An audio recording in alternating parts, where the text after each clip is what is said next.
অনেকের ঘরে দেখা যায় মূলা একদম পছন্দই করেন না। আমি আজকে মূলার একটা খুব মজাদার রেসিপি নিয়ে চলে আসলাম আপনাদের সামনে। এভাবে করে দিলে কিন্তু যারা মূলা পছন্দ করেন না তারাও চেয়ে খাবে এমন একটা মজার রেসিপি। মজাদার সেই মূলা ভাজি করার জন্য আমি এখানে মূলা কেটে নিয়েছি একটু লম্বা লম্বি সাইজ করে। তার মধ্যে আমি যতটুকু পরিমাণ মূলা নিয়েছি তার অর্ধেকটা পরিমাণ নিয়েছি আলু। এখন রান্নাটা করা যাক। মূলা ভাজা করার জন্য আমি চুলায় তেল বসিয়ে দিলাম। গরম তেলে দিয়ে দিলাম পেঁয়াজ কুচি, হালকা করে নেড়েচেড়ে নিয়েছি। পেঁয়াজটা কিছুক্ষণ নেড়েচেড়ে ভেজে নিলাম। এখন আমি আলু আর মূলাগুলো দিয়ে দেব।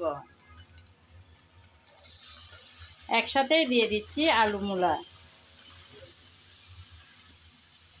তারপর দিচ্ছি কাঁচামরিচ ফালি করে রেখেছি সেগুলো।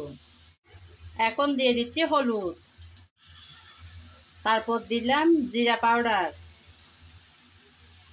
তারপর স্বাদ মতো লবণ। সব এখন একসাথে ভালো করে নেড়েচেড়ে ভেজে নিতে হবে। আমার আজকের ভিডিও যদি আপনাদের ভালো লেগে থাকে তাহলে আমার চ্যানেলটি সাবস্ক্রাইব করে আমার পাশে থাকবেন। আর যদি ফেসবুক পেজে দেখে থাকেন তাহলে পেজটি ফলো করে দেওয়ার অনুরোধ রইল।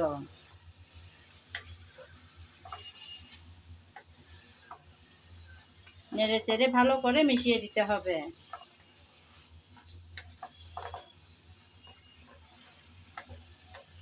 আমি ভালো করে নেড়েচেড়ে মিশিয়ে নিলাম। এখন ডেকে কিছুক্ষণ রান্না করে নেব। ডেকে দিলাম কিছুক্ষণের জন্য।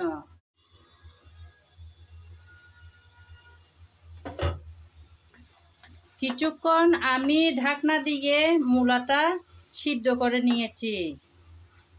ভালো করে সিদ্ধ হওয়ার জন্যই আমি প্রথমে ঢাকনাটা দিয়েছিলাম। এখন কিন্তু আর ঢাকনা দেব না। ঢাকনা ছাড়াই নেড়েচেড়ে ভালো করে মূলাটা ভেজে নেব। মাঝখানে আমি আরও 2-1 বার এসে নেড়েচেড়ে দিয়েছিলাম। এখন দিয়ে দেব কিছুটা পরিমাণ ধনেপাতা কুচি। শীতকালীন সবজি রান্না হবে আর ধনেপাতা থাকবে না, তা কি করে হয়? আমার মনে হয় অনেকটাই স্বাদ বহন করে এই ধনেপাতা। ধনেপাতা দিয়ে নেড়েচেড়ে ভালো করে মিশিয়ে নিয়ে ভেজে নিলে হয়ে যাবে আজকের মজাদার মূলা ভাজা। অনেকের ঘরে কিন্তু দেখা যায় মূলা ভাজা পছন্দ করেন না, কিন্তু এভাবে ভেজে দিলে অবশ্যই চেয়ে খাবে সবাই। আমি একদম গ্যারান্টি দিয়ে বলতে পারি এতই মজা হয় এই মূলা ভাজিটা। রেডি হয়ে গেল মজাদার আজকের মূলা ভাজা।